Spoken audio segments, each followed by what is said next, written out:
President Alar Karis rõhutas täna, et kriisideks valmisolek ja riigikaitse vajab pidevalt ülevaatamist ning kriisiks valmisolek ja kaitse ei tähenda mitte ainult sõdurite relvastatust, vaid ka elanikkonna valmisolekut. Eesmärk siis saabki olema ikkagi see põhjamaine riigikaitse, mis tagaks inimestele turvalisuse ja samuti ka vastupidamise igas mõttes. Riigikaitse nõukogu koosseisu kuuluvad Riigikogu esimees, peaminister, Riigikogu riigikaitsekomisjoni esimees, Riigikogu väliskomisjoni esimees, julgeolekuga seotud valdkondade eest vastutavad ministrid ning kaitseväe juhataja.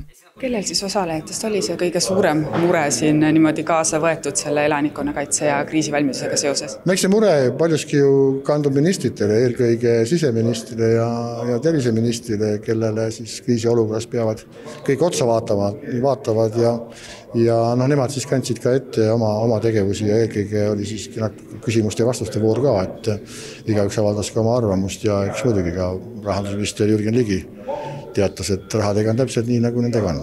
Siiski luges peaminister täna ette hulga summasid, mis tulevikus elanikkonna kaitsesse ja kriisivalmidusse panustatakse. Kuni aastani 2027 oleme siis septembri lõpus teinud otsuse eraldada täiendavalt 220 miljonit eurot. Selle sees siis on Politsei- ja Piirivalveametile luuakse kriisireserv circa 26 miljoni euro eest. Suurendatakse 18 haigla traumavaru 6 päevani. Tänased traumavarud on siis mahus 16–48 tundi. Ja selleks kulub umbes 25 miljonit. Luuakse võimalus kriisidel suurendada Eestis asuvaid toiduvarusid. Idapiirile 4 suurlinna juurde luuakse drooniseire ja tõrjevõimed. See on circa 13 miljonit. Idapiiri taristu ehitatakse lõpuni, seiretehnikat sinna pannakse juurde, see on circa 18 miljonit. Päästeamet pakub kogukondadele tasuta koolitusi ja aitab omavalitsustel kriisideks plaane välja töötada. Seejuures palus Päästeamet näiteks selle suve algul kohalikel omavalitsustel esitada esimest korda elutähtsate teenuste riskianalüüs. Toona selgus, et oleme kriisideks paremini valmis kui mitmed aastad tagasi, kuid on veel pikk tee minna.